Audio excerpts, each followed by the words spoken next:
Hello? Yeah. Yeah. Okay. We're live.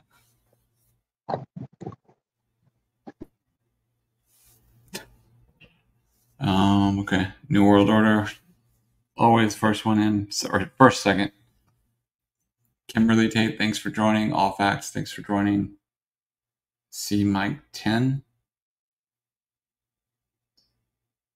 Doing a daytime live stream today.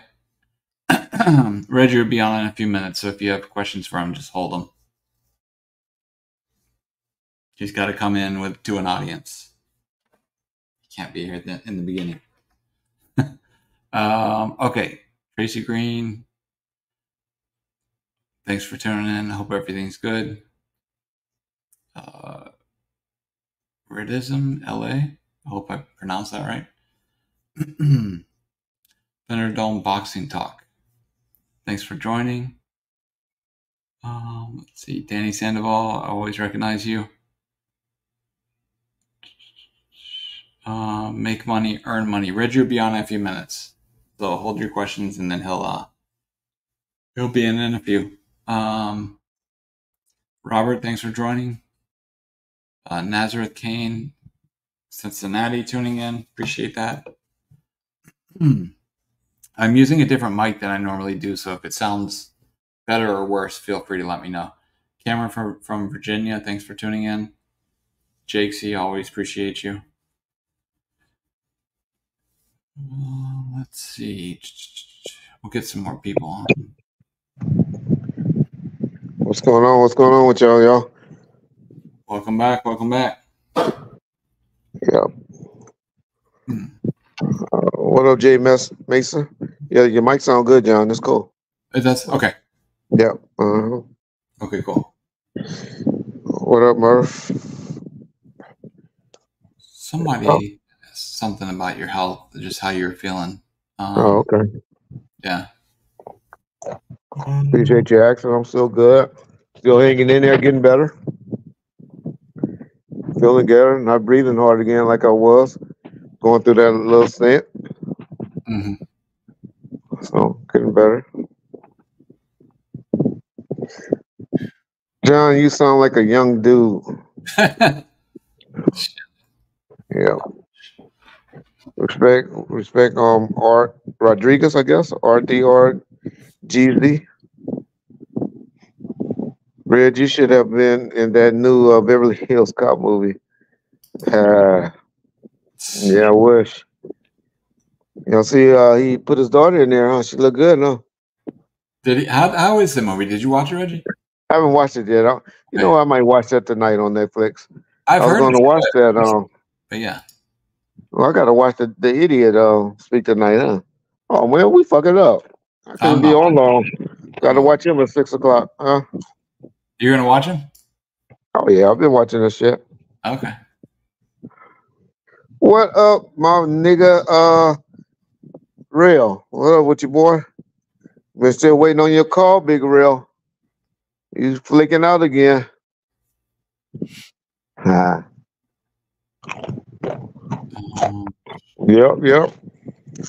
Did Tupac have kids? No. Tupac was about 5'7", 5'8". Yo, Rich, you mentioned Eddie Winslow is gay. Well, I didn't say that. Loose Cannon said that.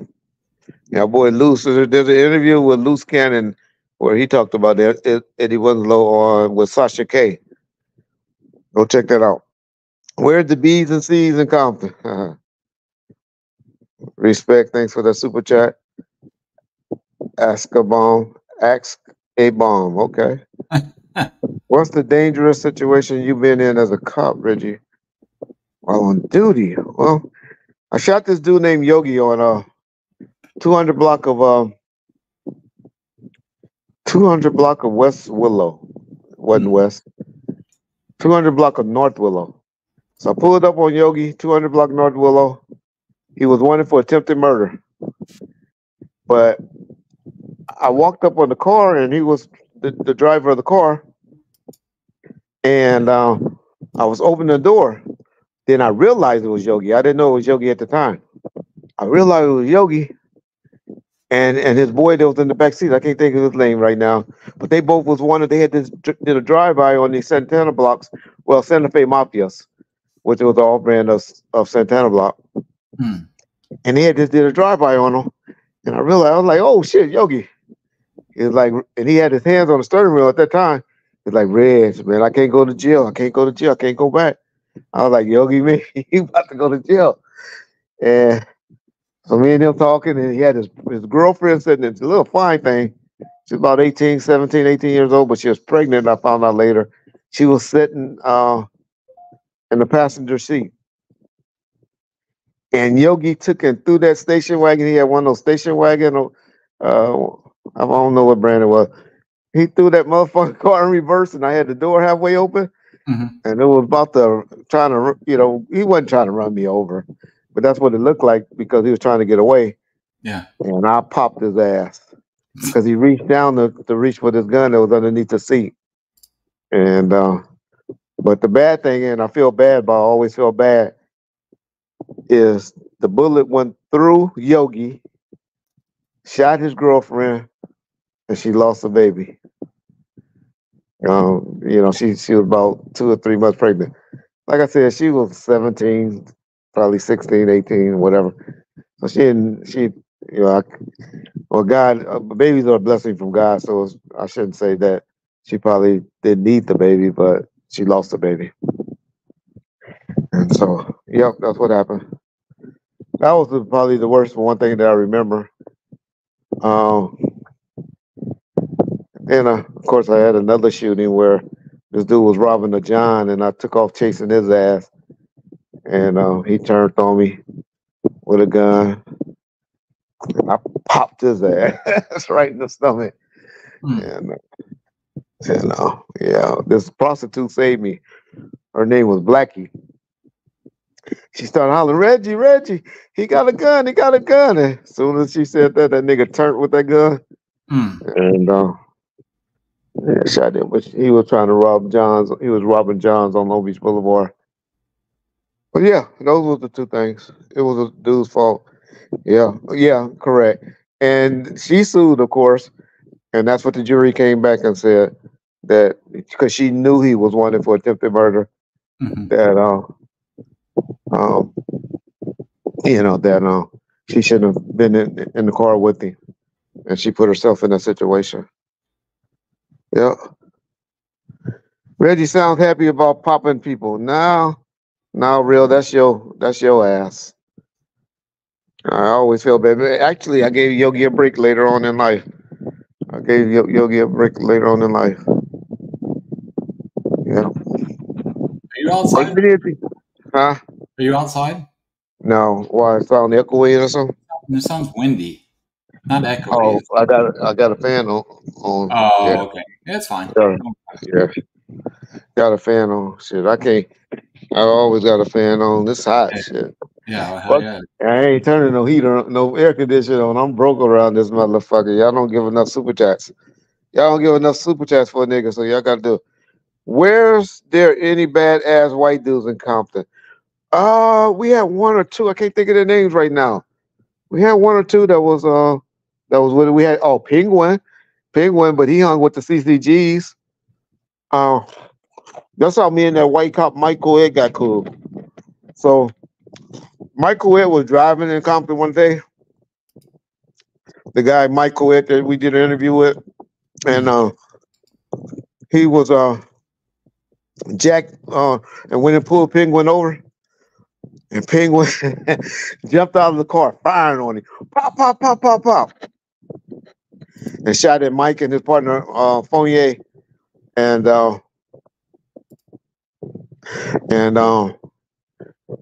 so he ran into this house, what used to be the weed house, where my boy Lefty and all of those dudes with the CCGs used to hang on Harris Street.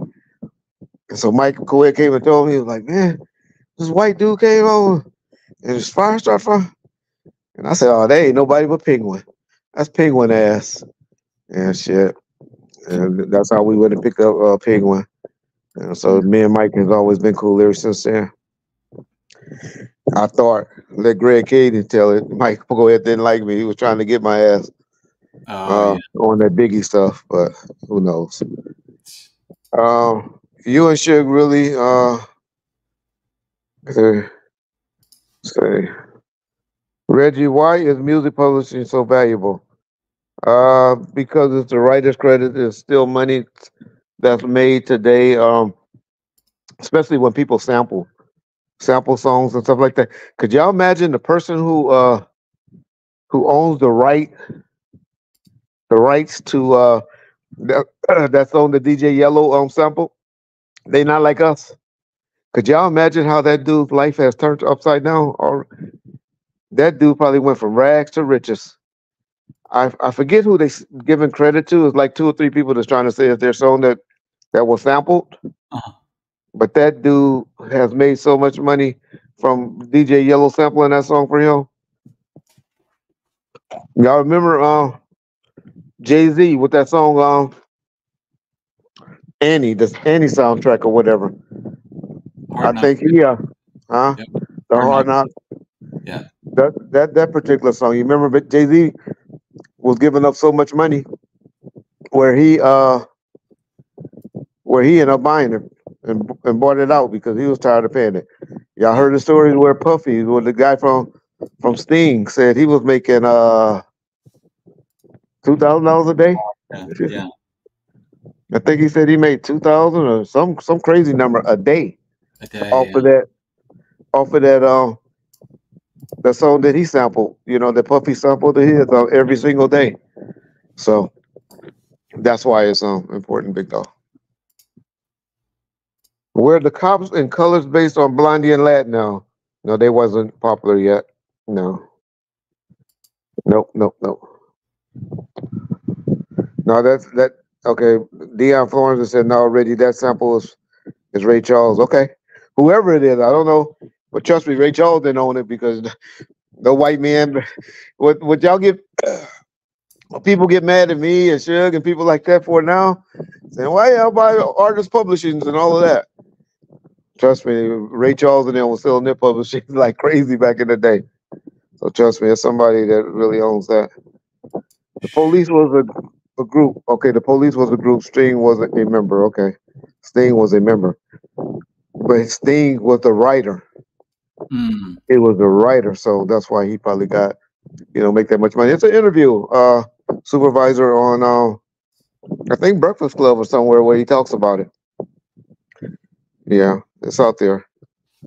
Is RJ Bonds completely wrong about you? Well, let's see. Uh,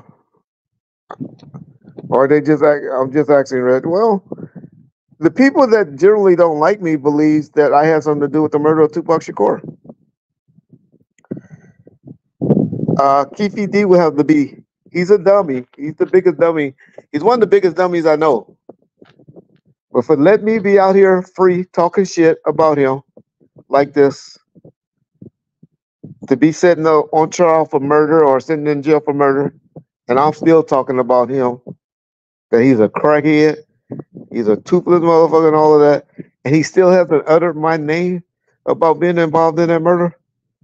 Only stupid motherfuckers will believe that, uh, you know, that I would talk about somebody like that and that I hired him to do a murder for me or he knows something to put me in jail. So hopefully that answers your question. James King Supra. What happened to the studio equipment in the Wilshire office? Would it all be obsolete now? Okay. But number one, there was never no equipment at the Wilshire office. Yeah. The studio equipment was at Canal. Let me tell y'all something about Death Row. Death Row never owned no studio. We leased it. We were stupid. I don't know. I'm believing the leasings now, man. But Suge never owned Canal Studio. He just did a complete lease on it. This guy named Larry Cummings. Larry Cummings at the time actually owned Canal Studio, and he just leased out his studio. And so he was still the owner Oh, stuff like that. If you ever rent something or something like that, you know the landlord and all of that is still responsible for the upkeep and all of that. Now, Suge did a lot of upgrades, did a lot of stuff, weight equipments in the studio next door, and he upgraded a lot of work in that studio, as you would do in a house. You have a long term rental agreement with those people or lease agreement, but yeah, Suge didn't own any of the equipment. Now, when I was running stuff, I had the realist and this producer named Kurt Cobain living in this house in Tarzana as well, and it was right around the corner from Canal.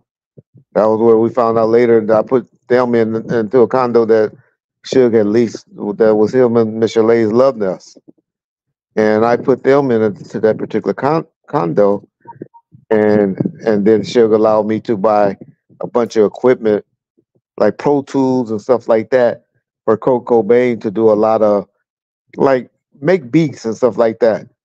And then they'll go and work on it and write to it. And then once they went to the studio, then they'll lay down and pretty much already had everything pretty much mapped out once they went to the studio to put it on the big reels. So hopefully that answers your question. Miss Rectus Sombritas. Okay. I know I fucked that up. But may we get some Tupac Ma Paru stories, please? Tupac Ma. Well, y'all heard Suge Knight said, I laugh every time I hear that because I know it's such a big old lie. But Suge would say that Tupac knocked James on his ass. Well, trust me, that was not true. I was just Suge capping at James. But let me think of something. Tupac didn't hang in the mob like y'all think, I probably can count on my hands the number of times he went to the mob area. I probably could count on the hands of other than at nighttime because Suge did have a house over there that he had Buntry and not Buntry. Buntry lived around the corner in his own house where he had Nate Bone and Trayvon Lang living. And Suge had a room over there, it was his mama now, the house where he grew up that he had freaked out and cleaned up because he had moved his mother and father out to Downey, California.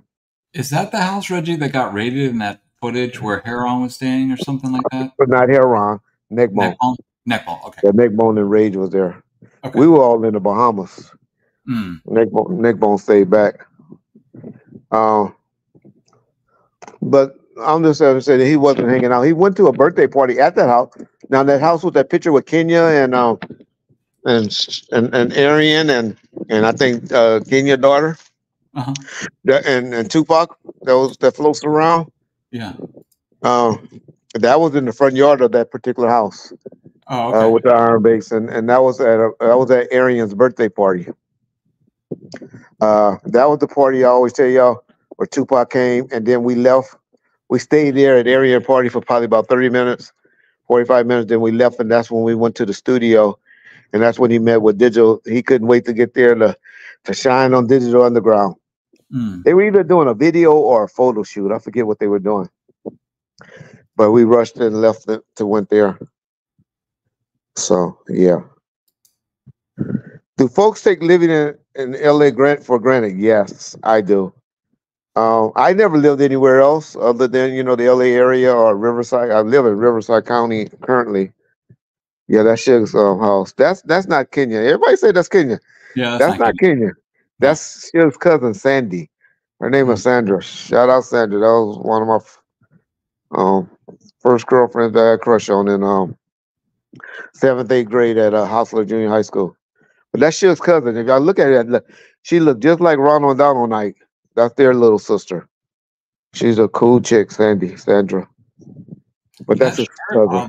Tupac's boy Reggie is the same one that he wore in the Players Ball video, the E40 video. Are you sure that's not where he went afterwards? Nah, I would remember seeing E40 there. It was definitely Humpty was there. Matter of fact, it wasn't a photo shoot. Well, it could have been a photo shoot because I remember him having that nose on and all of that. But we might have went to both of them that day. Now that I'm thinking about it, but we definitely went to What's that boy name? Um, Shaq. oh yeah, to see Humpty and them. Okay. Yeah. All right. Police department, not FBI. Okay. The rappers ball video. Yeah, but it could have been the same day. I'm not sure, but I'll tell you, because as I remember, I could have sworn Tupac had a suit on when we went and saw Digital Underground. Mm. I could have sworn he had a suit on that day. So you might be right.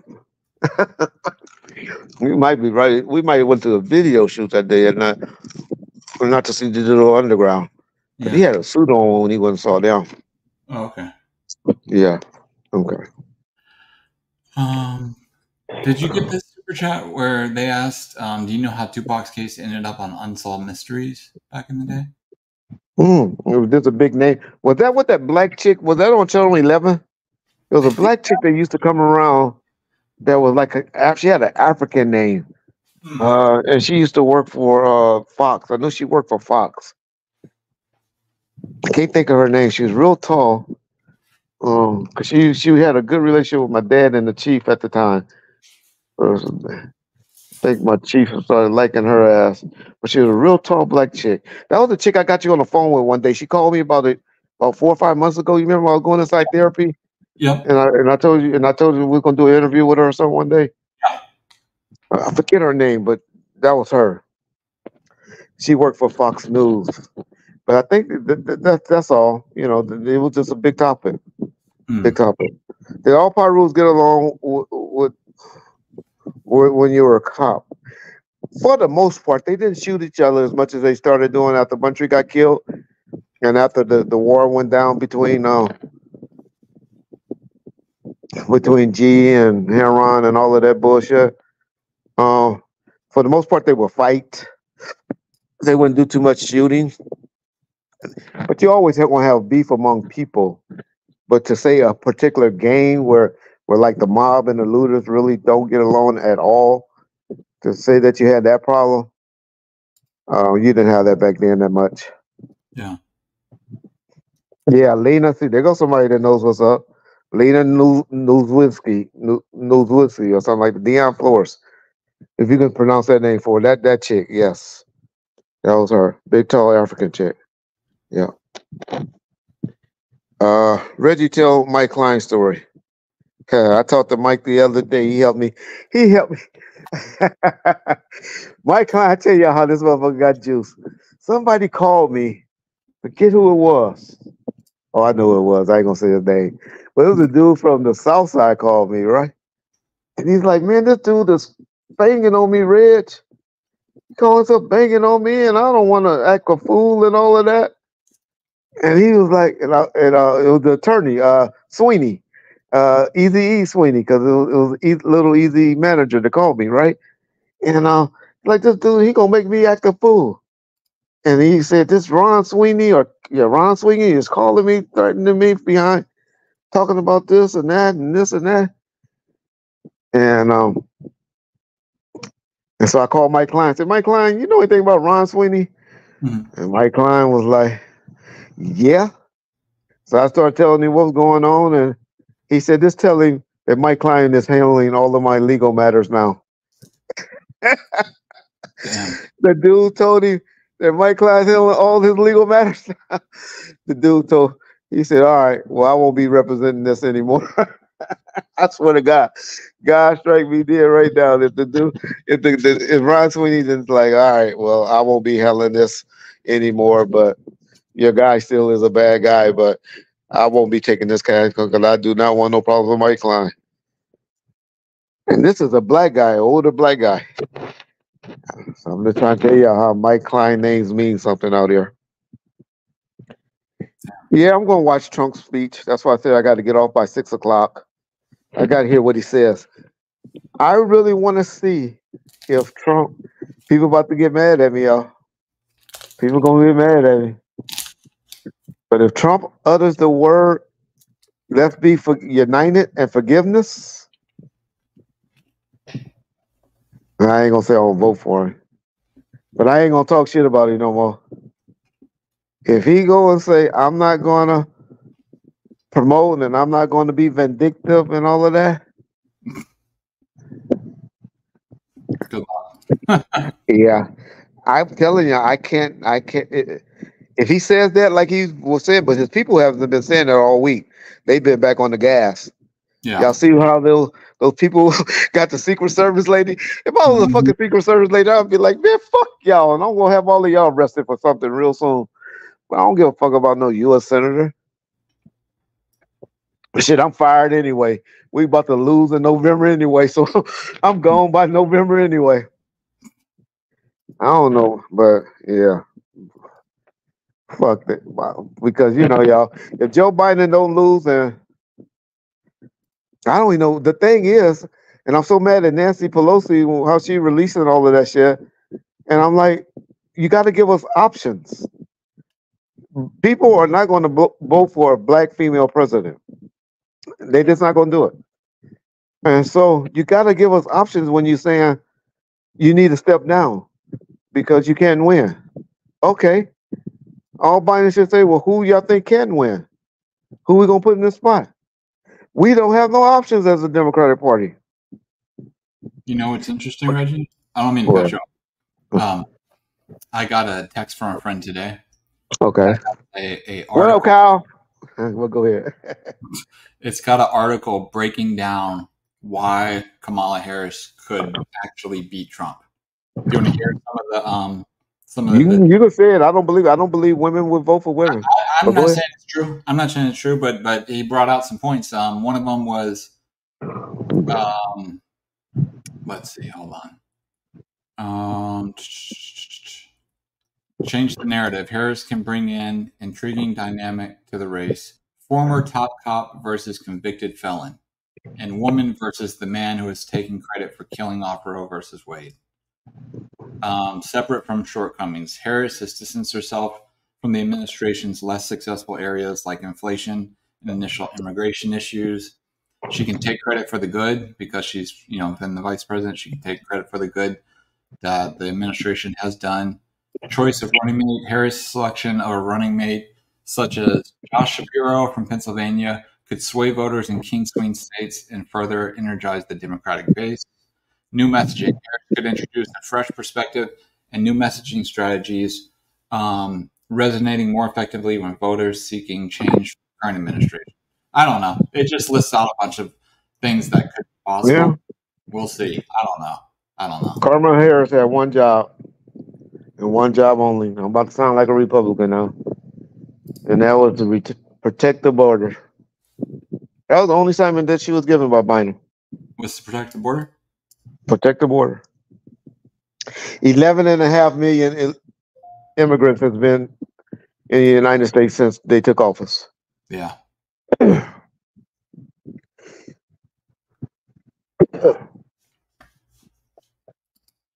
Welcome back. So anyway, which I ain't gonna get me shitting on the Democratic Party. You just did. I just said I just spoke facts. But my point is, give me a better option. Give me an option.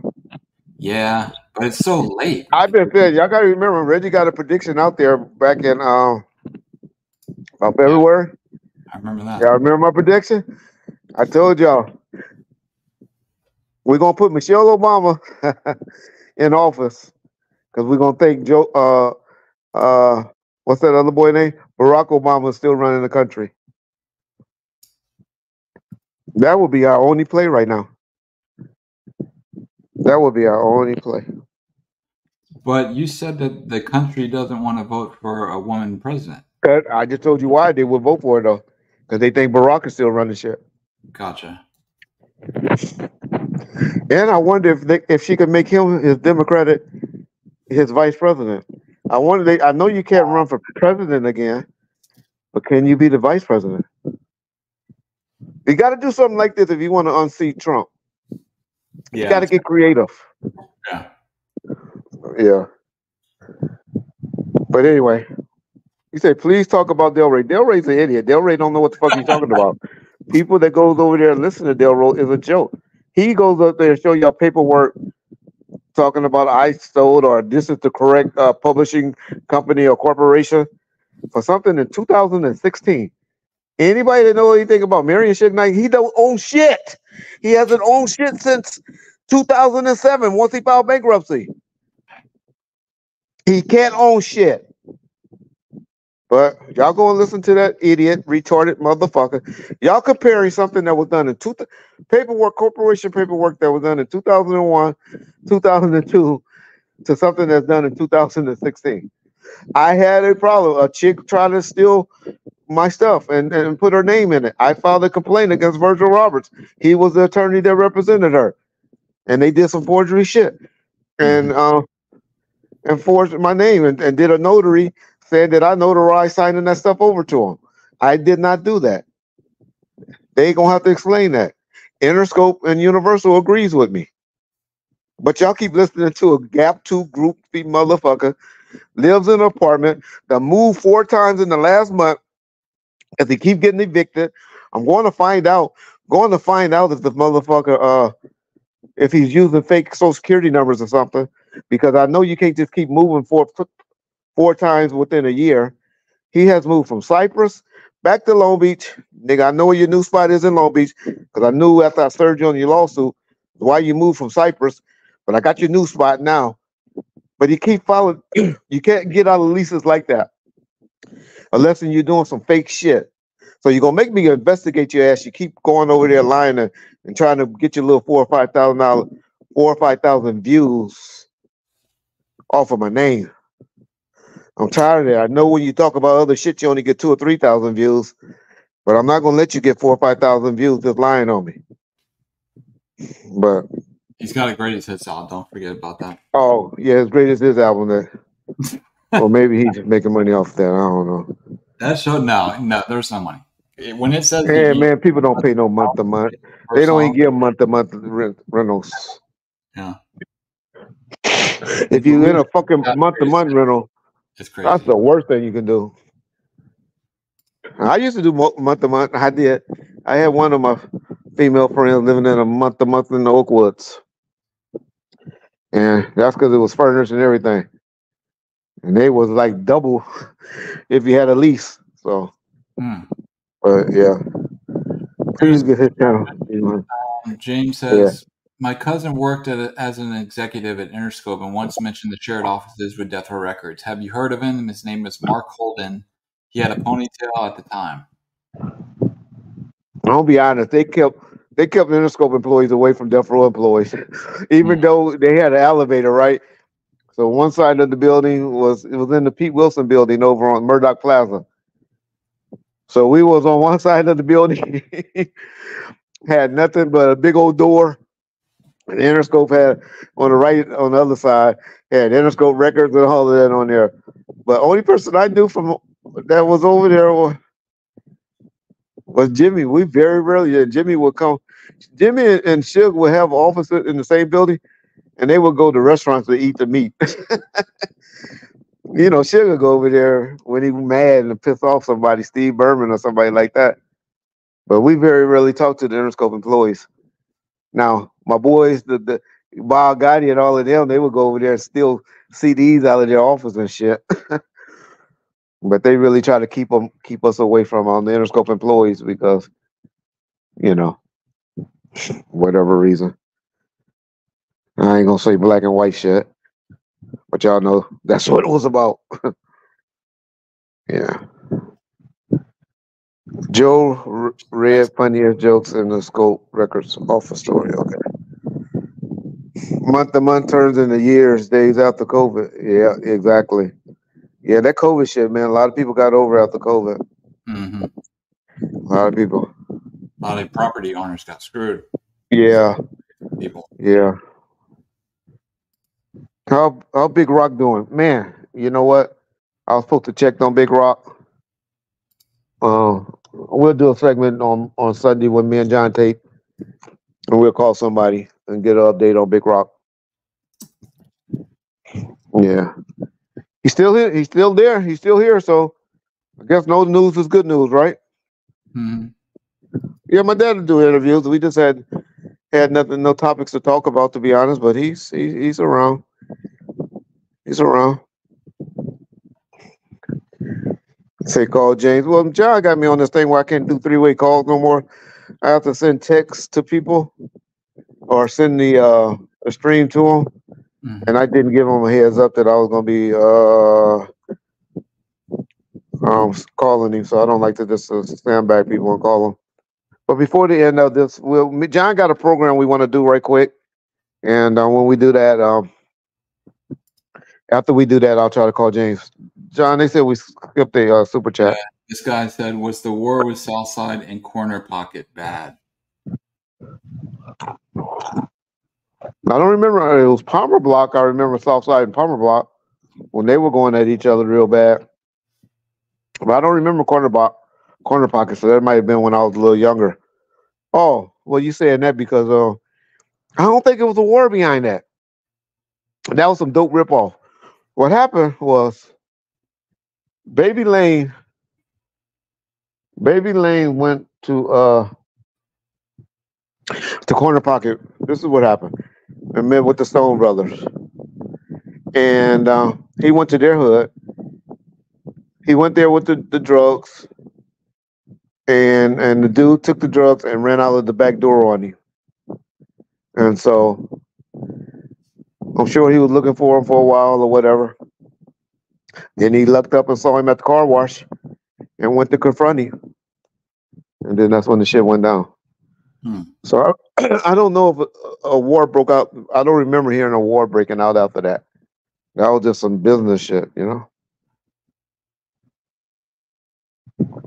Yeah, so I don't remember a war breaking out. John, somebody said, "What's up with your cereal you're promoting?" John, his steroid cereal. I call it his steroid cereal he is promoting. Shit, if they pay, I'll promote. That's how ads work. Exactly. Any stories? Or any story information about a song by Tupac called "As Soon as I Get Home"? No, not really. Okay. Not Reggie. Oh, okay. Yeah. Reggie, who owns the former Solar record? The last time I was there, Tank had the top floor, or was it Tyrese? I forget. Either Tank or Tyrese had the top floor, but you talking 2007, 2008. And Harvey and Damon Thomas had the middle floor. And I know they ended up losing. I know they broke up. Harvey is doing major things. Harvey Mason, he's like over the Grammys board. He's one of the guys that spoke at the Grammys this year. But Damon Thomas is a slumbag. I heard he moved back to Calabasas. Anybody looking for Damon? He's back in California. I'm sure he done did something, fuck somebody in Atlanta. They done ran him out of Atlanta. But that boy is a scumbag. But Damon Thomas, assassin, he's back in Calabasas, California now. So anybody looking for his punk ass, go get his punk ass. Can't stand that nigga. You really hate him, huh? I hate that nigga. I hate that. Yeah. One thing I say about that nigga though, that's the ugly. That nigga breath smells like shit, literally shit. And he has some of the finest women I ever seen around him. I never could understand that. His breath probably smell like shit all the time because he eat a hell of a pussy. But god damn, that nigga always had fun. Matter of fact, he's the first one that, like I said, that had Kim Kardashian. But you know. All right, Snoop ain't no real G. You know, I be hating on Snoop a lot. Well, Snoop been impressing me lately. He been doing some real G shit lately. I guess that boy October London got to have another album come out. I just got off the phone with a couple of people. They working on a deal, trying to license a song I own the rights to. Who got the gangster shit? Oh, okay. With Swoop G. They got a song doing like that, and they trying to get because they know who owns that. But my boy Swoop G and Lil C Salad now. Hopefully they get a few dollars too. Yeah, so he must got some song about to come out with that. Who got some gangster shit on it? So we on the lookout for that. Where's that Dre and Snoop album at, y'all? Mm-hmm. Where's the Where's it single? at? Something that shows it's coming. What happened? Where's the single or something? Where's Should it? give Well, something you know, now albums are weird now, though, John. They had just drop. You'll wake up one day. to pop up. You'll wake up one Friday morning and maybe an album came out last night. Yeah, Streaming is done totally different. Dr. Dre always lie about Project. Yeah, he's just a perfectionist, yeah. and he don't need money, so So he's he's just in a perfectionist. Yeah, he just Suge's like that too. That's why I know they be having hard times with him getting episodes out, because he'd be like, he'd do something, say something, and then be like, change that. Don't put that out. I know. People always say, where Dave Mays at? Where Dave Mays? But Dave Mays is just tired. He just let him be like, here, y'all just deal with the editor. Y'all just deal with him. Cause my boy Suge will change up on you in a minute. Yeah. Something I always wanted to ask, please, is what food did y'all eat every day at Death Row? Did y'all have a house catering? No, we didn't have house catering. There was this spot because we was always at the studio. There were always you gotta remember most of those niggas were alcoholics. Nah, I ain't gonna say alcoholics, but they drink a lot and smoke a lot. So they didn't really eat a lot. But we had runners that go get your food for you and all of that. And it was this spot on Ventura called Jerry Deli's. And you can get pretty much anything you want from Jerry Deli's. So the runners made a lot of trips to Jerry Deli's, and there was a fat burger somewhere around in that area that they used to get a lot of fat burgers from. As y'all know, your boy Tupac like hot wings. I don't know for the life of me where he was getting no hot wings from. It definitely wasn't Jerry Deli's. So it had to be somewhere around there where he used to always get house. But that might have been on the movie sets where he was always eating hot wings. But yeah, ring or something. we didn't do. Everybody wants to say Monty's Steakhouse. Monty's Steakhouse was real far, and they didn't do. Runners couldn't go up there and get stuff. We would just have meetings and you know, that's what Suge pretty much dated and all of that when he was trying to impress a new chick and all that. When Suge was trying to impress a new chick or a female or something like that, he still would have 5 or 6 people around there. So Suge would do meetings. Suge like have a lot of meetings while he's eating. And so that's why we'll go to that's why y'all hear about us going to Monty's a lot in Westwood. Somebody asked me the other day where would Monty's at that we used to hang out because there's one out in Woodland Hills now.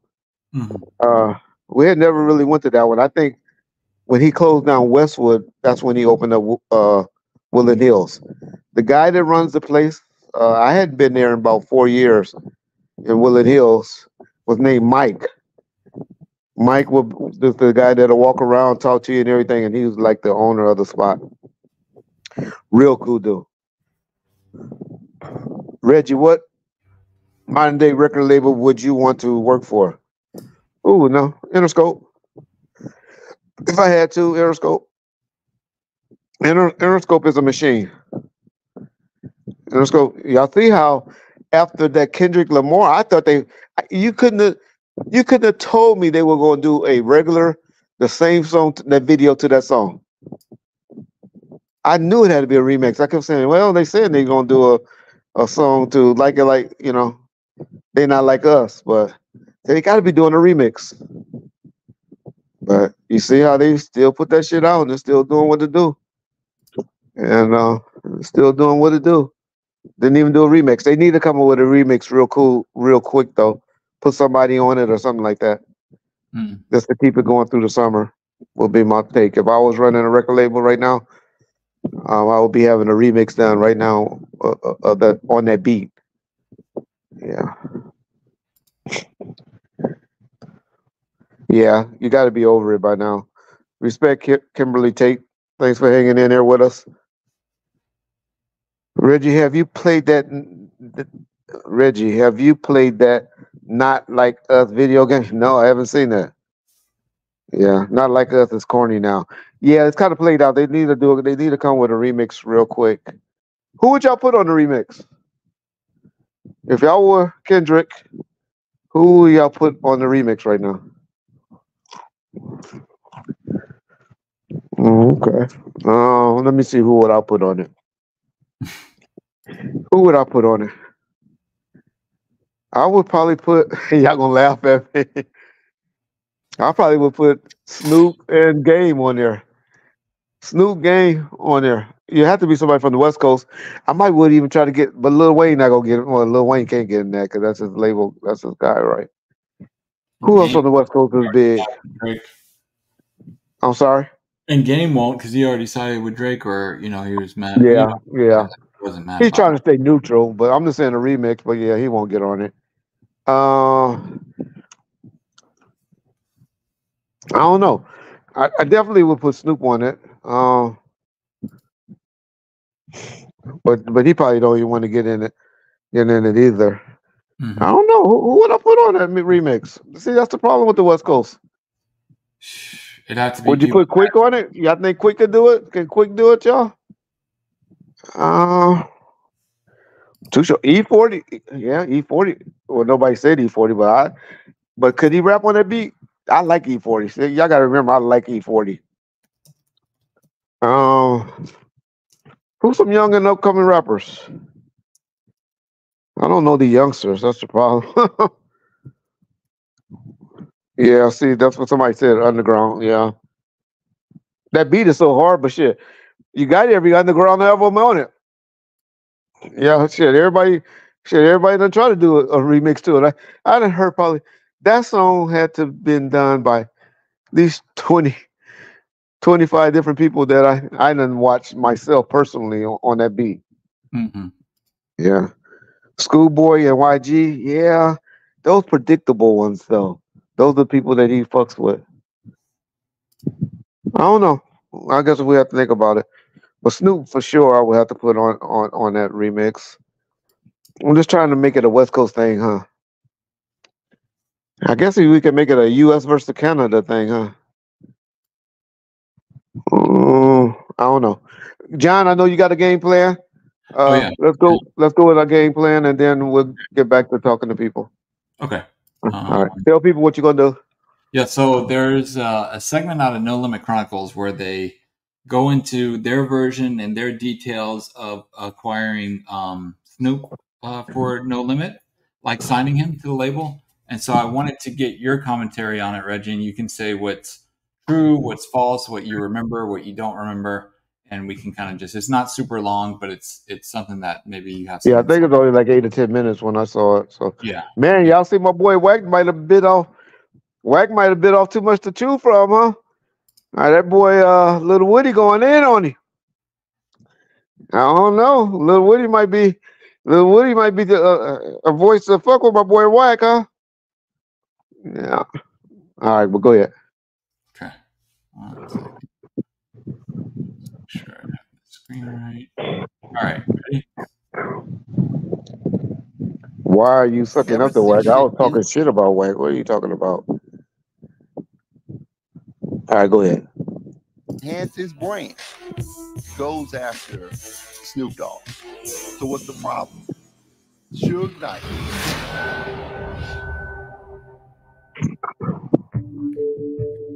I've been up, I've been down, but I'm still here. So it's my job to keep that on top of the rap game. Ever since we've been in it, we've been on top. So I can't let us fall. Years don't get much more emotionally trying than the one Snoop Doggy Dogg has just gone through. Surviving a murder trial. Not guilty of the crime of murder in the first degree. Splitting with his former partner and producer, Dr. Dre. Watching his friend and fellow rapper Tupac Shakur die of gunshot wounds. And now seeing the head of his label, Suge Knight, go to jail. My business was garbage back then. Death Row Records. I let them control everything because I trusted them and I felt like they wouldn't do me wrong. They put me in the game. Everything was in Suge Knight's name. Business account was his account. Manager was his wife. Imagine all of that shit being twisted up like an octopus. On top of that, I was being just disrespected. Like, oh, he's whack. Oh, he's washed up. He ain't what he used to be. All of that. Is that true? Okay. Yeah, go ahead. Dolph, did you ever listen to Dolph? Did you ever hear Dolph? And then the thing about everything in Suge's name, that is so unfair.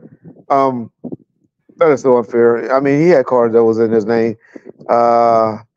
His But house of course, definitely in his name. We showed those that's papers. what I'm about to say. Yeah, well, I'll let you go ahead and say it. No, But go yeah, ahead. the house definitely was in his name. He had that house. Shit, he had his house. He had that house while he was sitting right there talking. He just got rid of that house. I don't even think he got rid of the house yet, to be honest. But he's lying about that. What else? It was something else that he said that that was minor. That the cars, the house. But y'all got to remember this. By his own admission on a recent interview that's out there, before he sold one album, it was already $10 million. I don't think it was that much. I think it was like 4.5, 5 million. But he just recently on Big Boy or somewhere said he Suge Knight spent $10 million on his murder case in total. And so if you make a dollar record, we know Doggy Style only sold what, about 5 million, 6 million records. Mm-hmm. That still makes you $5 million unrecouped. But okay, let's go. Felt Not like the I house was in. on my own. Okay, hold on. Not the house in Diamond Bar. The house in Claremont. A Trey. All right, go ahead. On top of that, I was being just disrespected. Like, oh, he's whack. Oh, he's washed up. He ain't what he used to be. All of that. Felt like I was on my own. With so much drama in the LBC, LBC. And that's when Master P stepped in and gave me a better situation. I respected Snoop as an artist. I was a fan. I felt like Snoop needed a team. I said, man, you need to think about No Limit. He looked me dead in my eyes, and I knew that he was serious because, to me, Suge and Master P were the same kind of people. How to sell about 10 million this time? Two brilliant, business-minded, Fortune 500 guys from the street. But Suge became too invested in hood politics that brought the business down. You know, we represent down south hustling. Master P got the same energy from the hood and took it to another level. No limit, independent. Black on. I told Snoop, we the biggest Let's company stop in the right here world. just to talk about something, John. It's so unfair how Suge always did blame by all his artists and stuff as cheating them and all of that. I guess that's just the thing that rappers like to say about when they leave labels.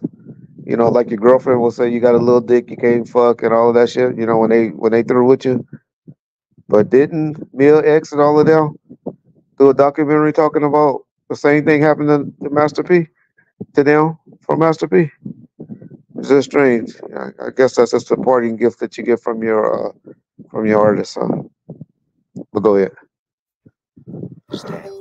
You know, we represent down south hustling. Master P got the same energy from the hood and took it to another level. No limit, independent.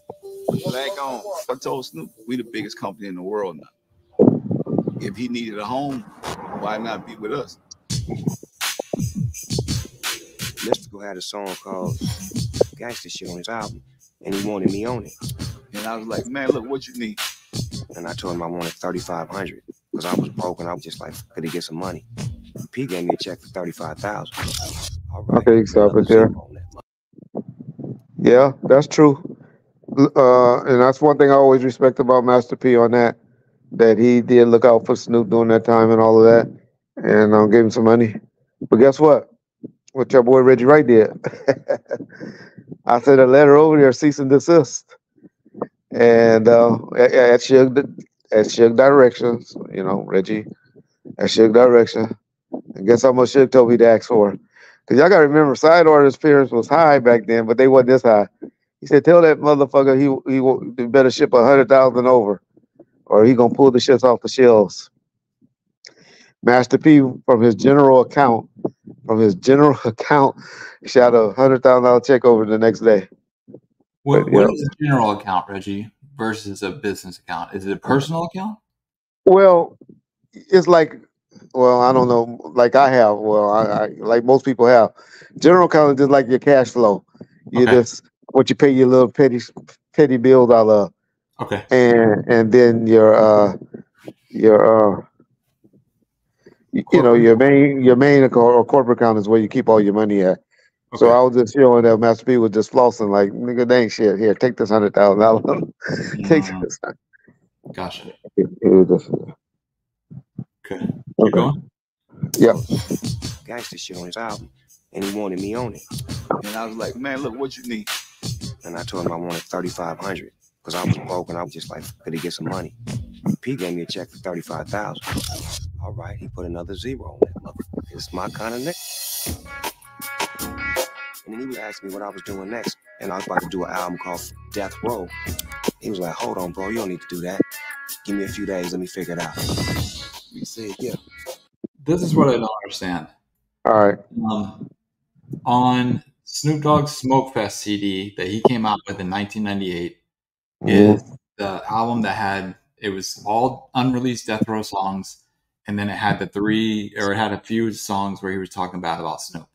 Yes. What my question You mean would Suge? You mean Suge? Talking about Suge. Suge. Yes, I'm sorry, just Suge. But my question would be, when in '98 did he put that out? Before No Limit or after No Limit? All right. You know, that's the part I don't understand. Okay. The truth is, at that time, we were working on a deal with Brian Turner and Jimmy to purchase Snoop.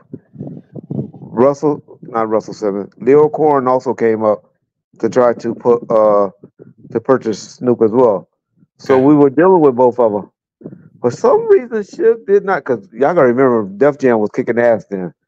Suge hated. And Suge was doing some hating, but Jimmy Iovine and Brian Turner, who Suge was in business with, he had a better relationship with, was supposed to came up with $7 million, $7.5 million to purchase Snoop's contract. And Leo Corn came up there because he hitting home runs right now. He was trying to sell. He was trying to sell his company, and he was like, he came and said, what did he come and say? Somebody keep blowing me up, messing me up. But so he came up to Death Row. I mean, up to the prison, and met with Leo Corn there. Okay. And he offered him 14 million. I mean, he told him he wanted 13 or 14 million. Suge, for some reason, didn't want Snoop over there because he threw a crazy number. Because I knew, when he said it, I was looking at him like, damn, the deal was only for 7 million. Why are you telling them double? And so Leo Corn came back and was like, I can't get that. I can get 7 million. Yeah. I can only do about 7 million. Suge told Leo, now, spit in his face. I had to ride all the way back home with this man and all of that, and told him, no, I'm not. I'm not doing it. I'm doing it with Interscope and Brian. And he literally spit in his face. He spit in his face. Because they started arguing about some other stuff. He started talking about some Warren G shit and all of that shit. Oh, okay. Right. So the conversation kind of got heated. Leo left. Right. All right. He felt he owed him some other money on some other projects and stuff. But at that time, we didn't know that Columbia really owned half of Def Jam, and Columbia didn't want to pay that much money. So the next day, he had me bring Jimmy and Brian, or try to get them to come up. Brian came up, but Jimmy didn't come. Okay. Brian Turner told Suge, he said, "Hey, Jimmy's pulling out." Suge go, "What?" He said he's pulling out, and I'm not good for only for about 3 million or whatever. Suge was like, "What?" And so now he done lost. He lost 7 million, and so he goes, "Okay, Brian." So now he's stressing. He goes, "Okay, Brian," because now we had just did a deal where we had gave the catalog to Brian Turner, and Brian was giving us like a deal for like $350,000 a month. That's why he did Dad's album, he did Michelet album, and all that. So Brian Turner has always been good to Suge. They always had a great relationship, still to this day. Until I had some people follow him home, to get out of the Kellogg deal. But prior to that, everything was good. Suge, so Suge said, you know what? I hear you got this country motherfucker over there that think he got all this type of money right now, talking about Master P. He said, once you get him to give you the rest of the money you need, the other 100.5 million that you need to because he only had 3 million. And he said, see if you can get 4. Go ahead, John. Suge wanted 7. Huh? Suge He wanted was 7. giving him a deal. He already told him he couldn't come up with that. Okay. So he ended up getting it for 4.5 million. And so this is when he came up with the idea to get $4.5 million and an override, and a 5% or 7% override on the album. He said, because I'm gonna give you a deal because I like you, Brian. And so that's how Master P come into play. I might have talked a little bit too far in advance on this because y'all about to hear Master P Big Lie, but I'll break that down later. But that's how the deal was made. Suge Knight is the one that brought Master P into play and got Brian to to go to Master P and come up with the $4.5 million in override. And that's what Suge ended up doing it for. All right. But how did you get so real quick though, how did it get to that? In what way did it get to, okay, Snoop wants to be gone. We gotta let him go to another label, but they have to pay us. Did he tell you I want to leave? Like, how does that work? Like, he was mad. That's when he was dissing now. I gotta remember. We were getting $1.5 million a month, and we got dropped down to $350,000 a month. Okay. Suge stopped paying. That's when he said. Snoop got the interview where he said he stopped getting his check in like October or November or something like that. Yeah. But that was because Snoop was out there doing stuff, talking shit. He was mad because Snoop should have ran that label. He should have been in charge musically, I think. Yeah. And Suge didn't trust Snoop enough to give him that power. And so he was mad about that. So that's where the breakdown started. But then he started doing the diss songs and stuff like that. And because he was trying to break away. He was just trying to live. He was trying to make money. Yeah. And shit, but he didn't know Suge was really trying to make shit happen in the background. And so that's what's up. That's what happened on that. But keep going, and I'll explain some more because Master P gonna talk about how he went up to the prison and all that. And he don't even know what prison he went to. But go ahead. Okay. Put this in your pocket. Get your family together. Let's do this music. But the problem is, he was signed with Steel with you. Everybody at that time was dead free and shit. Death Row Records mastermind Marion Suge Knight has been in lockdown for violating state probation by beating the hell out of some guy at a Las Vegas casino. Suge was in jail, but that doesn't mean Suge is not still coming after us. I was death row to the end, but I started feeling like they was out to get me. And the gang violence situation that's connected to death row is deadly. All right, stop. Do not. Well, yeah, they make it try to seem like those shootings and stuff like that happened in Compton. It wasn't nothing like that was going on in Compton. Or none of those shootings right there was related to us, and that's just some, footage, I guess. And then also, anybody that knows anything about this, Suge didn't get moved to Mule Creek until, if y'all look up the date, Suge did not get moved to Mule Creek until after my house, and therefore got raided the first time. And trust me, he was in St. Louis Obispo. That's why I say they always talking about Mule Creek, because that's the only thing they know about Suge. But Suge was at St. Louis Obispo up until our houses got raided. After our houses got raided for for being suspected for the murder of Biggie Small, that's when they decided to put him in Mule Creek, which was a location behind an electric fence. It was one of the first prisons that had electric fence, and that's why they put him in Mule Creek. So that just show you right there how they full of shit. But Master P, let me just say this, I want to stop it there. Never went up to the prison. First time I think Master P and Suge laid eyes on each other since the time that we saw him at his club when Tupac went and performed at his club was we was at Four Seasons Hotel, and he was over there meeting with his congressman or U.S. senator from There's a guy that was real popular from Atlanta, Georgia, light skinned dude. Can't think Andrew Jackson, Andrew Young, or something like that. We saw him meeting with him at the Four Seasons Hotel, and that was like in 2000, 2004, 2005. But anyway, let's go. It's not still coming at you. Okay, real quick. Remember how we talked about this before?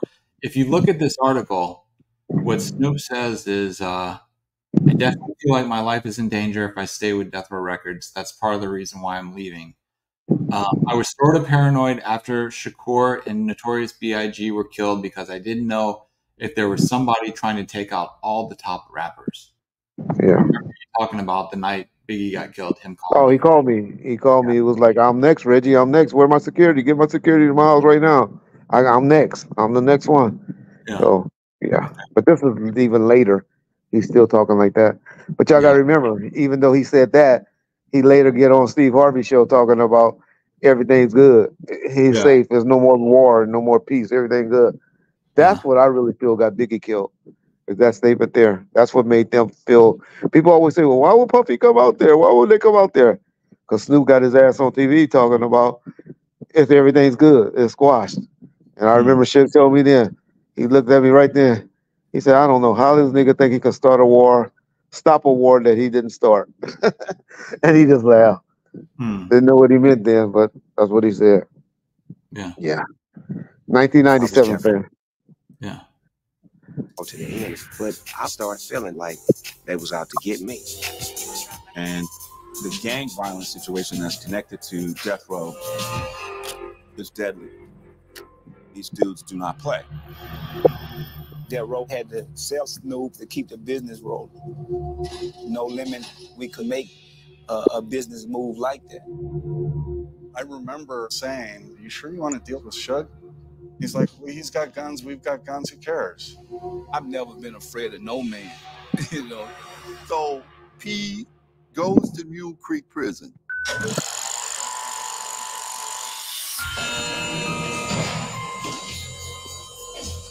I met with Suge Knight and said, look, man, what you want for Snoop? I heard that you got a deal on the table. They had a conversation. They got to understand it. Work out some numbers. Hello, let's just stop it right there, though. All of this is dramatic. All of this is made up. I'm telling you, it was Brian Turner. He wasn't at that prison. The conversation didn't go like that. Master P is lying right there, y'all.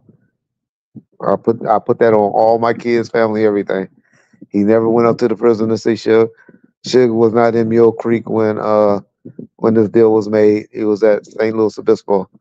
And timelines, just for those of y'all like to research timelines, look up when Biggie, when we got raided. About a week after our house and Death Row got raided, is when they shipped him to Mule Creek. It's for timelines. But go ahead. They got to understand it. Work out some numbers. Told me what it was. And I put an extra 200,000 or 300,000 on it. And that was it. What was the number? It was a couple mil. What was the number? 4.5. Okay. Let me get to US but in fairness to P, hello, John. Go ahead. Sorry, I'm just trying to get that. But in fairness to P, that's all he came up with. Because Brian came up with the other. Gotcha. Yeah. That makes sense. Okay. Keep going. Yep. I was working against the devil, and through the grace of God, Master P put a deal together. What was the logic for that? Why'd you guys want to keep the Doggy Dog name? I don't know. I ain't remember that's something that the attorneys wrote up. Okay. Yeah. Even though Daz and them has always said that about the dog pound, and I don't even remember that being negotiated, but that for some reason they all felt that. And that's something that the attorneys could have did. I didn't deal with the paperwork. Yeah. So that could be true. Okay. All right. I signed, they signed, Suge signed, and it's official like a referee with a whistle. Snoop Dogg's a no-limit soldier.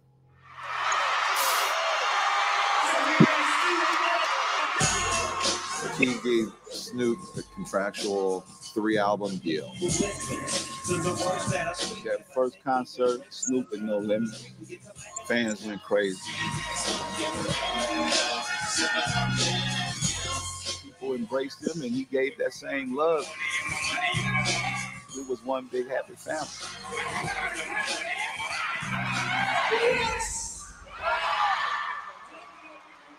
No Limit could offer a family foundation for him and take his career to the next level and do it the right way. So the next level was the house and the country club. In the gated community in Baton Rouge, it was where the governor lived at. The crime rate was 0. Protect the merchandise. I was the merchandise. But the power structure of Baton Rouge did not like the fact that he was there. They tried to stop me from buying houses back then. Stop it. Stop it right there, man. It'd be interesting to know how Snoop had shit it all on. And I'm going to do that. That's going to be in my next segment. John, remind me of this segment on Monday. Okay. We're going to pull a property report on Snoop's name and Snoop's wife's name to see if they ever owned any house in New Orleans. Because this big old thing was how Master P bought him this house and put him in this nice. I bet y'all that was either Master P's and his company name or a lease. We're going to do that and see that. We're about to expose this nigga for a lie. I just saw this. I bet you that house was never in Calvin Broder's name. But we'll see. Okay. Yeah, we'll find out. Outright. Cash money. So who else from No Limit lives down in the country club? What's up, y'all? Boom, let's go. See, they don't want me here? Put all us in there. They never had a black person live back here in the country club. They weren't ready for us to be that free, you know, to have that much power. I'm a flipper type person. Swab by. I was the personal banker for Master P and No Limit Records at that time. Stop it right there. Is that the guy that got indicted, the drug dealer dude that got indicted that was supposed to be funding Master P, y'all? I don't know. I'm just asking. Or was he just a regular accountant? Any of you guys from the South, y'all know who that guy is? All right. We can keep going now. Okay. Limit Records, you were getting a house, and the deeds were in those artists' names. It just come with the job, you know? You were getting money in the bank. You were getting jewelry and cars. That's how P handled business. It was the American dream at the time. But that's also when some people on No Limit began to experience the other side of Southern hospitality.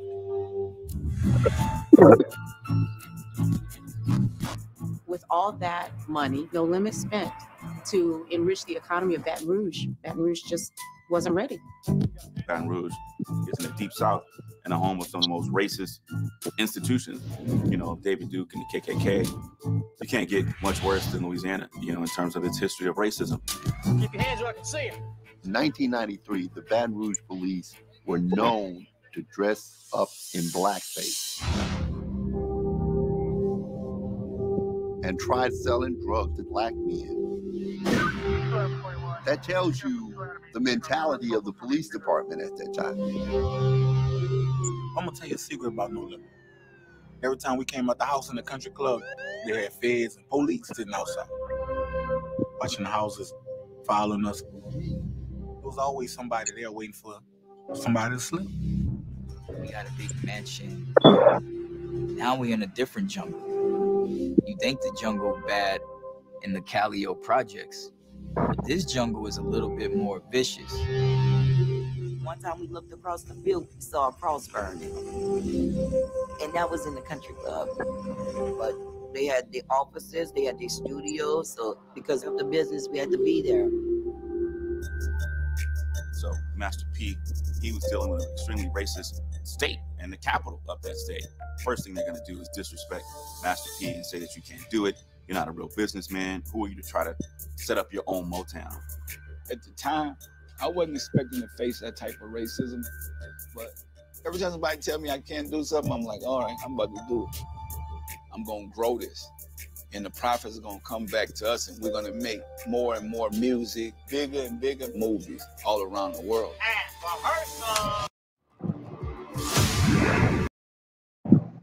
Okay, well, I didn't comment too much on the end because I don't know. Right. That's Master P and them story. I Did can't you say guys what's ever true or not. experience that when you guys had, when it was the height? Did you guys ever experience any prejudice or anything where people were mad about it? In California, no. Yeah. You felt the Jewish. You would blame the Jewish people for controlling things and all of that because they were all in like a tight circle. You would always think like Mike Klein or people like that will control David Kenner and the attorneys and all that, or the Jimmy Iovine's, who actually Italian, but he had all Jewish people around him. The Jewish people ran the industry and stuff like that. So you'll make little statements like that, but they wasn't outright with it or nothing like that.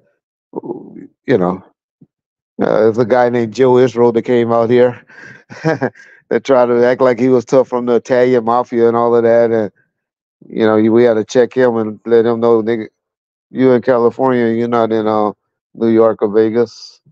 We didn't care about no mafia out here. Yeah. But stuff like that. But yeah.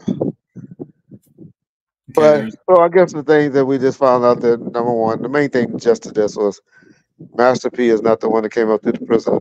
And I hope this is the type of stuff I want Suge to talk. Well, he talked about this. He talked about that. He told y'all in the thing that Master P ain't came up to no prison and talked to him.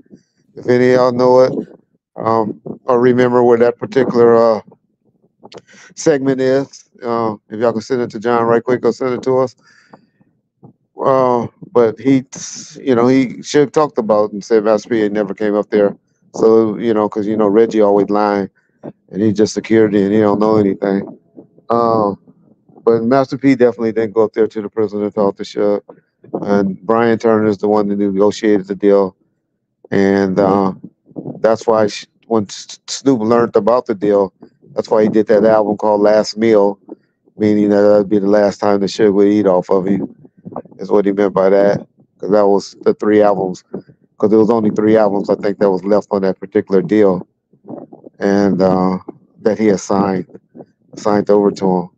But bottom line, for the record, Suge got either 4 million or 4.5 million. Y'all know me and my memory. But we did give Snoop a party from that 4.5 million. It might even be, that's where it is. It was $5 million somehow, and we gave Snoop $1 million of it to sign off on all his rights, like we didn't owe him anything, and the leave and all of that we paid Snoop up. So Snoop got $1 million, and Suge got $4 million, and that's how they signed off on the deal, and that was the party gift. And then Suge either got 5% or 7% override on those 3 albums. And when Snoop signed, did he sign away his publishing? Well, not forever, just caught up. Okay, gotcha. Just caught up. He still got future royalties. He still got future royalties for Doggy Correct. Style. Okay. Yeah. But nobody knew. Everybody thought that shit was dead. Nobody knew that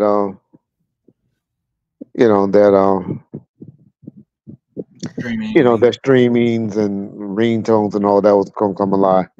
So at that point, that was Koch's job to take care of him from that. Gotcha. Because that's who we eventually, the distributor deals that we had after we left Interscope, we went, and these are all done by Reggie Wright, the janitor. The janitor negotiated a deal with Priority. Well, you know what? Suge was involved in that one, to be honest. But that was in prison.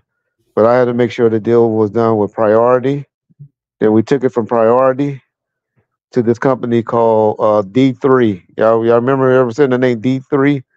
And a company called DNA that was up in Sacramento. We were with them. We just did 2 Gangster for Radio CD with D3.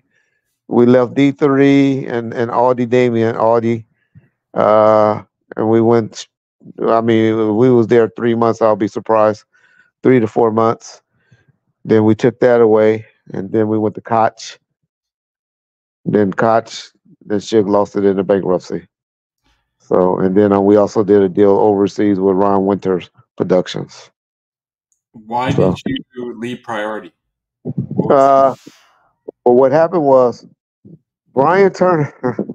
We had a deal where you have something called cross collateralization, Okay. and our deal was set up. There was a guy named Dave Mystery that brought it to my attention.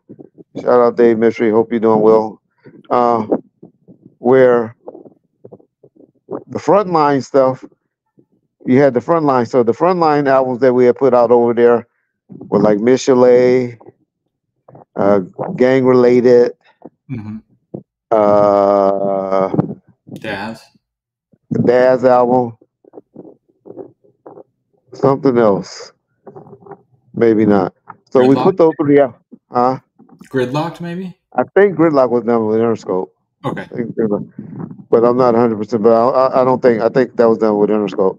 But we did those three albums because I know Lady of Rage was done with Interscope. Right. Lady of Rage was the last one that was a regular artist that and Dogfather. You know, besides the Tupac stuff. But so we did those albums, right? But they all failed, right? They didn't do nothing. And we had got so much money advanced because you got to remember how much I told you we was getting a month. When you get right? 350,000, so you keep doing that for 2 or 3 years, that's a little bit of money, right? Mm-hmm. I always try to teach y'all record labels only probably make $2 to $3 off of their album sales. So we were unrecouped. We were unrecouped on especially the money that Michelet was spent on her album, and that shit. If it's sold 50,000 yet, I'll be surprised. But we so we were unrecouped on what we call the frontline items. But the catalog was over there selling like crazy, right? The catalog was still selling. Yeah. And it was free and clear because we hadn't got no advance on that. What Brian Turner was doing was trying to cross collateralize. He was trying to make the catalog stuff.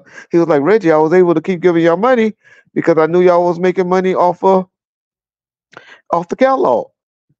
And I was like, Brian, you can't cross collateralize. You the one that agreed to put the albums out. And your team's the one that stopped promoting shit because Master P was tripping because we brought this video up here. You know, it might sound so crazy with Daz, and the animation was off the hook. And Master P had that bullshit ass animation that he was doing. And he smashed on your office, and your office, y'all were, because Master P was their GOAT. He was doing better than Death Row at the time.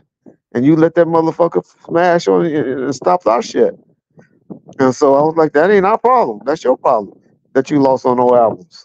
You gonna pay us. You owe us $7 million on our catalog. We had figured out. And so he was like, Reggie, I can't do it. He started trying to hide behind the corporation because now he signed with Capital. I can't do it.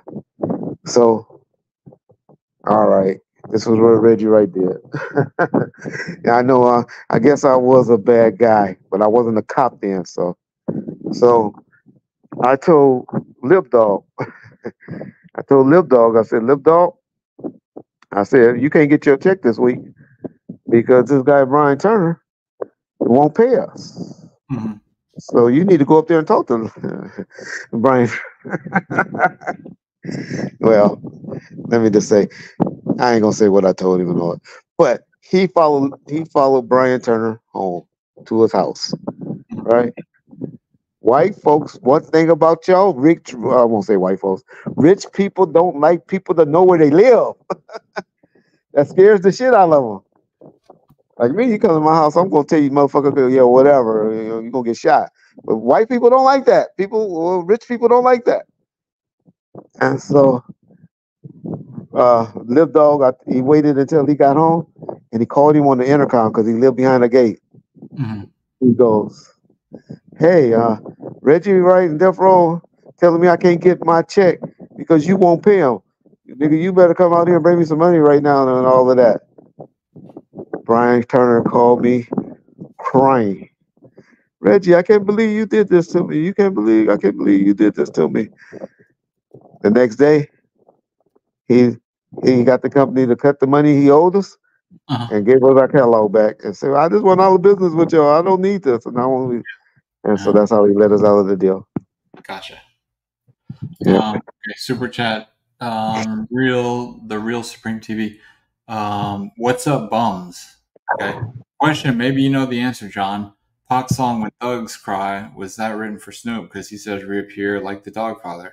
Well, the song title you got is wrong. It's not "When Thugs Cry." It's "This Ain't Livin'," and it was written for Snoop. And then Danny said, "Reggie, did you ever provide security for other artists, celebrities, and athletes?" Yes, I did the for Zam for Zam with Shaq on his movie sets. I mainly had took over the movie industry. If y'all look on the back of Gang Related, Gridlock, y'all will see Right Wave Protective Services was credited in all of those for security on those sets. Uh, what's that show with Jackie Brown? That one was done at the South Coast Plaza Mall. It was something Jackie Brown. I think that was the name of the show. With Pam Grier and all of them. I had the security contract on that. All the video shoots like Master P's. Brian Turner looked out for me. He had me doing all the pretty much priority video shoots. So, not P's and them, but the ones that was in California. But it was mainly because of the production companies. Because, they knew I was in a position looking out, getting them videos and all of that stuff. And so they would also use me for, production and Wait for security. a second, Reggie. Take over, though, okay? I'll be right back. Okay. I'm going to step away for a second. I'll be All right right. back. Then also all the studios, the recording studios. We had a string of robberies that were guys were robbing the guys because they were all in the studios with the expensive watches on, and they were robbing studios like crazy. I remember Rodney Jerkins, all of them got robbed in the studio. And LA went in the 2000s. That's when everybody was walking around with those the watches that had diamonds all on them and stuff, iced out. Niggas was walking around with $50,000 to $100,000 watches on, and niggas was getting robbed like crazy. So I had got all the studio security. That's why I talk about Onyx. When everybody got mad when I talked about how Onyx got tied up and they got robbed at Sound Castle Studio. But so I had all the studios and stuff like that. So yeah, I was doing good. But what happened was I devoted, and the biggest mistake that I made was I devoted all of my time and effort into running Shug shit, Death Row Records, and not keeping my security company going and not running Right Way. And it caused me to live good. I don't know what Right Way would have been now. It could have been a big company, but I got to eat off of running executive music business until about 2018. Somebody always say, well, Rich, you always tell the stories about Death Row and this and this and that wasn't your shit. If I'm keeping it real, I ran Death Row longer than anybody. I ran Death Row from 1997 till 2018 because when Death Row was catalog was over at E1 Entertainment and Koch Entertainment, they didn't do shit without consulting me and talking to me, and I made almost $10,000 a month at E1 up until 2018, and so and didn't even have to go in the office or anything.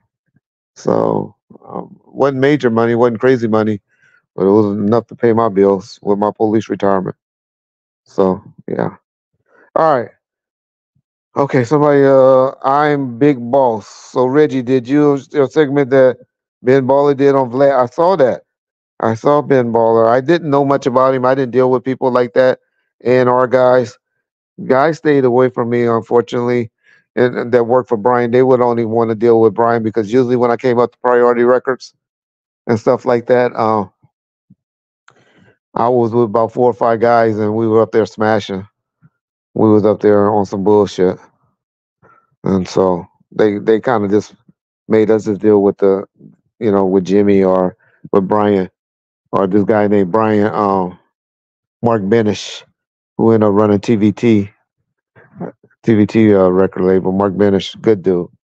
So they would make me deal with people like that because of the bullshit that came along with, Reggie trying to, look out for Suge shit.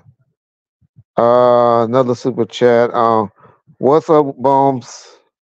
Question. Okay, we bombed first, but okay, I'll answer your question since you want to pay $5 to be funny. Maybe you know the answer, John. Okay, I think John asked that. Okay. Reggie, did you ever provide security for? Yep, and I answered that one. Okay. Just didn't want to miss your super cats, and then I answered that about Ben Baller. So yeah, I saw it. I saw a few of them. I haven't saw the recent one. I just saw that he said that he was running or worked for Death Row for a while. That would have been before me. I didn't know when he worked at Death Row. But the way he talked, it seemed like he was just one of those that was over there at Dre's house. And he said that Dre got him a job with Brian Turner over at Priority. Uh, from what I catch, is Ben Baller is exaggerating a little bit, but to be honest, I don't know enough about him to call him out. I wish my boy Marvin Watkins was here so he could tell me more about him, because I always knew that Marvin Watkins ran A&R at Priority. But so him and Marvin had to have a great relationship, because I always thought Marvin Watkins ran A&R at Priority. But he said he was over A&R, so don't know enough about him to call the man a liar. Nobody knew Joe Cool still his trademark royalties coming to get my Joey. I made him my offer. You can refuse that, dog. Oh, okay. I don't know what that meant. But shout out to Joe Cool. Joe Cool know I helped get him some money. So if you're in there, you know it. You know, I looked out for you when I was at E1 Entertainment to get paid. Yeah. The mainstream went down. Did it go down? Oh, I don't know what that meant. Master P used to clean the bay hard. He was out there no longer. I heard he got ran out of there, but maybe he didn't. I don't know. I don't know much about Master P until he started hitting home runs at Priority. When he was out in the bay and all of that, I didn't know much about Master P. Which Tanisha Arnold, aka Pam, from Martin, a lesbian. Keefe D said, yeah, she was. She is. Her and Michelle were best friends at one point. Matter of fact, Tanisha Arnold is Suggs and Michelle's daughter, Bailey, godmother. I don't believe they were, the rumor was she was messing around with MC Light. It's back in the day. It's the rumor. Yeah. Ivan Hernandez, what's up? But then I heard she also got married, so I don't know. But I was watching an episode of In the Neighborhood, and she had a shirt on, and they didn't talk about it in the show, and she had a rainbow on the shirt. So I think they didn't talk about it, but she was trying to show us then in that particular show that she was supporting the LBGQ or whatever y'all call that. Yeah, LBGQT, yeah, whatever. So I caught that. Who tied up Onyx? Tell the story. I don't know. Don't know who did, but I know they got robbed and tied up at Soundcastle Studio in Glendale. Yeah. And any Diddy updates? No, just that the lawsuit. We did a segment about 2 days ago. If you haven't heard that one, you should check it out. We talked about the young lady that said that her boyfriend was offered for her to get a better job or a job if Diddy would have gave him a blowjob. So that was the first time somebody came out officially saying that about Diddy and another male, to my knowledge. Mm-hmm. Yeah. What else? Keefe D, y'all. Guess what? Whack 100 is trying to get your boy a bill again. We'll be seeing something on the 23rd. I think he might have a shot on the 23rd, y'all. I wouldn't be surprised on the 24th, y'all. Y'all laughing at me talking about Keefe's out. Keefe's out. I never said he couldn't get bailed out. I just said that he's going to get convicted. And well, I never even put 100% on he's going to get convicted. I just have always said he's going to get arrested. Yeah. And that's all I ever put my 100% on, which doesn't happen. But there's a chance that Whack 100 may get Keefe D out on the 23rd of July. They have another court hearing, so stand by. We'll see what happens. Yep. Yeah, he called the judge stupid, but you know, judges they don't take shit. They gotta somehow kind of play by the law because other judges be looking at them. So he's gonna have to have a reason. She's gonna have to have a reason to not approve. You know, other than being in her feelings. Because when you get personal, you get like that judge, that case going on with the YSL people. Because there's gonna be a mistrial. That boy gonna get found not guilty real soon, y'all. Yeah. That judge, that shit going on in Atlanta is chaotic. That shit is crazy. So yeah, John, I think they saying our live went down. They've said that a couple times. I Um, don't see it, okay. but I mean, it's not happening. I Okay. it would have cut us off if it did. Can anybody? Okay, let's just stop talking and let's see if they can hear us. Let's make them see. Let's see. Can y'all tell us if y'all can hear us now or not? Can y'all let us know if y'all can hear us? Can y'all hear us? No live. The live is good. Okay. All right. All right. So I don't know what happened. Kimberly, why you say the live went down? Can you hear us, babe? Maybe her internet went out. Maybe. Yeah. But it was a couple of people said that. Okay. Ivan said he can hear us. But Okay. I do believe it because the viewers dropped. I mean, we only have 60 people on here. Yeah. So something must have happened. Yeah. So I don't know. Okay, they said they can hear us fine. Reggie muted, so he'll be Okay. back. Yeah. Sorry. Okay, cool. Well, it is going down, so we done got boring, everybody. So, it said, it was down 20 minutes ago. So, okay, that's probably what happened. It went down. Okay, y'all. Well, any more questions? Any more? I wonder if it thinks we did something like copyright or something. Okay, let me answer the super chat. What's the issue with Tupac's estate won't release any music? When y'all were showing the film, it cut off. Okay. Oh, see, that's what they said. When you're showing the film, it cut off. Oh, maybe it was something copywritten then. Yeah. Okay. The Tupac estate, I believe, is holding on to stuff because they in negotiations to sell the catalog, and they trying to get a lot of stuff cleared up. Is my opinion. That would be my opinion. Okay. When you were talking about Suge and Master P, it went out. Oh boy. Damn. That was the good stuff. That was the good part. Okay. Sorry. Well, Yeah, maybe the replay will be in its entirety. You know. Well, the gist of it that I said is that Master P wasn't telling the truth. He wasn't being truthful about coming up there seeing Suge. He never came up there to see Suge. Suge was in St. Louis Obispo. He wasn't at Mule Creek. That's why I know they're not lying. They're lying because they don't even know where he was at. I gave y'all a timestamp of, for those that don't believe that Reggie be telling the truth, just to know that Suge didn't get moved until the raid happened at Death Row office, my house, and Mr. Lay's grandmother's house regarding the murder of Biggie Small. When they did a search warrant on our homes, is when they locked Suge down, and then that's when they put him behind the electrical gate.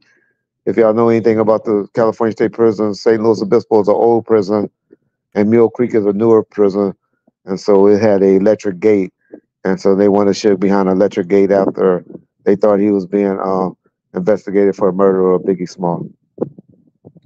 So, yeah, that was the gist of it. And I think we talked about the salaries that Master P came up with $2 million or $1.5 million, and Priority Records came up with the additional.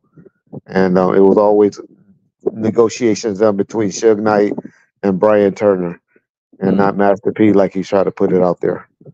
So that was the gist of what we pretty much said during that part where the video cut off. All right. Yeah. You weren't talking about Suge and Master P the moment they cut off. Okay. All right. Well, respect Michael. Yeah. Oh, you say you were talking. Okay, you were talking. Okay. Reggie, what you think about Snoop accepting Danny Boy into the version of Death Row? Well, I think we got a video coming up in a day or two. Yeah. With our opinion about that. Think So it'll stay be tomorrow. tuned. Think it'll be tomorrow. Okay.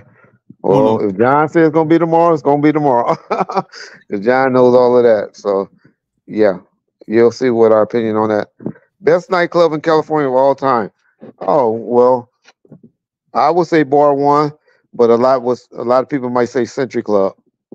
And if you go way back, somebody will say the Red Onion. I tend to will lean towards Bar One. Some will say Roxy. The Roxy. If you like Sunset, Bar One, I think, but a lot probably would say Century Club. Yeah, they rated the pics. Saw where Reggie was in the empty death row office. Yeah, that wasn't there. I was at my house actually. I was at my house in the Marina Del Rey. I wasn't even in my house in Corona when they raided my house in Corona. They didn't even know me. I was living in a spot in the Marina Del Rey. That spot in Corona was just where my daughter and a baby mama was at. So I went there probably once, twice a week, if that. So yeah, they were wrong. Yeah, they messed up on that. But what would you will like in the studio? Yeah, she's dead now, so I can't say what. I can't tell the truth. So they say if you don't have nothing good to say, but she was a talent. Jewel was a talent. She was just wild. Jewel was just wild.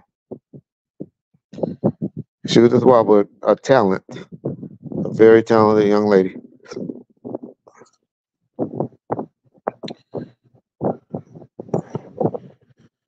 Okay. All right, y'all. Well, the same people that's pretty much asking the questions. So I think I promised John an hour and 30 minutes. It's been an hour and 45 minutes. So I'm sick of the no loyalty. Who's not being loyal?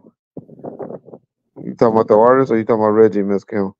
Reggie, okay, Marlon said, when can you and James go link up again? Y'all conversations about anything be worth listening to. Well, everybody think I'm over there doing an interview over there with him on Vlad.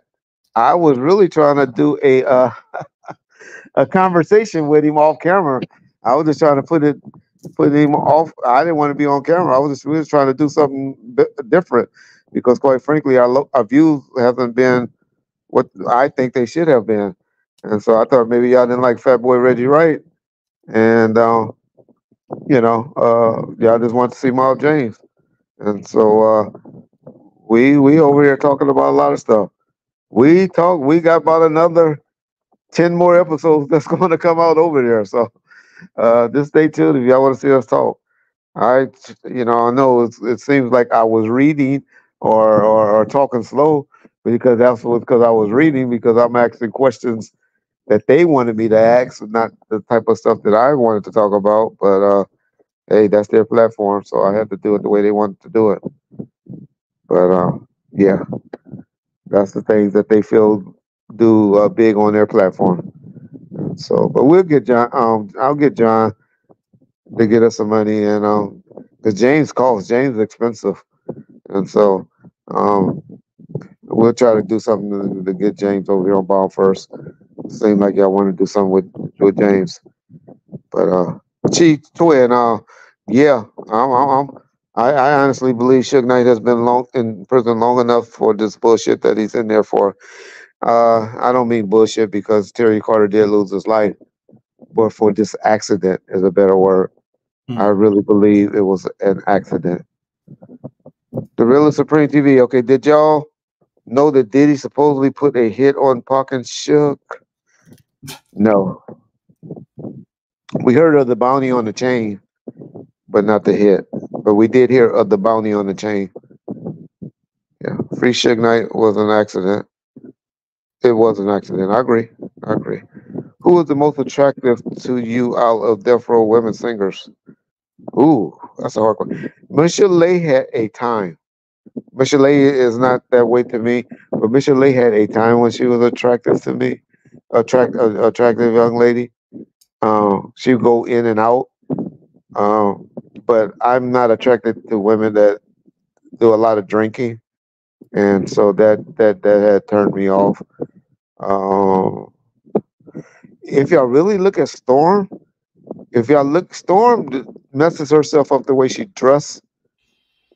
But we didn't really have no dime pieces over there. As far as artists, to be honest. But Storm was a pretty girl. She just dressed different, and so yeah, that would be, Rage was not one that you call a sex symbol, and then even Jewel wasn't a sex symbol. That's all the female artists, right? If y'all want to call Queenie an artist, she did. But yeah, Bloody Mary, yeah.